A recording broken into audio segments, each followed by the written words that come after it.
Hai, Assalamualaikum, selamat pagi guys. Okay, ini dia Mercedes-Benz A35 Edition 1 tahun 2020. Okay, kereta baru je sampai dekat kita punya showroom. Boleh tengok dia punya turbo 4matic. Okay, warna denim blue. Tengok dia punya tayar dia, tayar jenis Continental. Rim 2 tone warna gold, kaliper warna putih. Okay, kalau tengok sini, ini dia punya bahagian rim tayar dia. Okay, saiz dia 235/35 ZR19. Ini bahagian tepi dia, dia ada stripe. Okay, belakang pun tayar pakai tayar jenis Continental. Lepas tu dia ada spoiler. Okay, bahagian sini dia ada spoiler. Window line dia warna hitam. Untuk edition 1 memang lawa. Dan dia dah datang dengan kanak bahagian sini, rear flex. Okay, dah ada rear flex, dah ada lower panel, exhaust satu kiri dan satu kanan untuk A35. Dan sebelah sini dia ada AMG A35. Okay, yang ni daripada Japan, spek Japan. So you guys yang mana nak cari A35 Edition 1, boleh contact Din, boleh buat appointment untuk datang ke showroom. Okay, A35 mirror housing dia warna hitam. Lepas tu dia ada stripe warna gold. Turbo 4matic plus. Korang boleh tengok condition dia, sangatlah lawa. Okay, warna biru.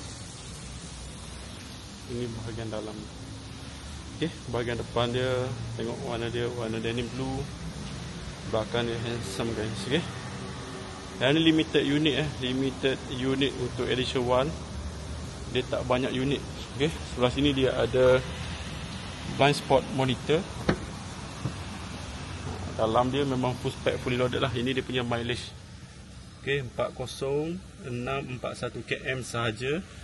Lepas tu ni nombor chassis dia, belakang 35266.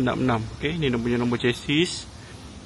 Dalam dia pakai AMG bucket seat half leather. Okay, bahagian tengah ni dia pakai Alcantara.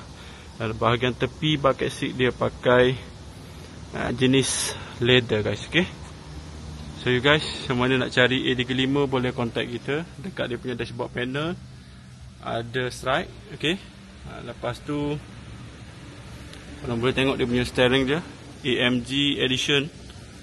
Bawah ni dia ada tulis AMG Edition. Okay, dia pakai jenis full leather.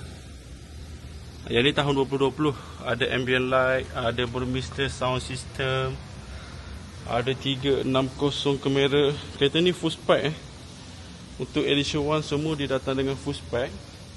Ada memory seat. Okay, ada heater seat. Dia datang dengan, orang kata, full spec. Cuma untuk edition 1 memang dia tak ada sunroof guys. Okay, memang dah sedia maklum, untuk A35 edition 1 dia tak ada sunroof. Ini bahagian dalam dia, bahagian belakang dia sangat lawa guys. Lepas tu dia ada ambient light lagi warna biru macam tu.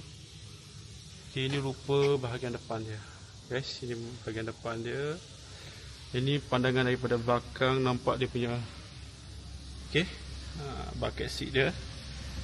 So guys, yang mana nak cari A35, korang boleh buat appointment, boleh datang ke showroom.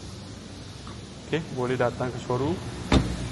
Dan ni tahun 2020, masih lagi available. Okay, berminat boleh contact Din, tekan je link dekat belakang. Okay, dekat bawah. Assalamualaikum, bye bye.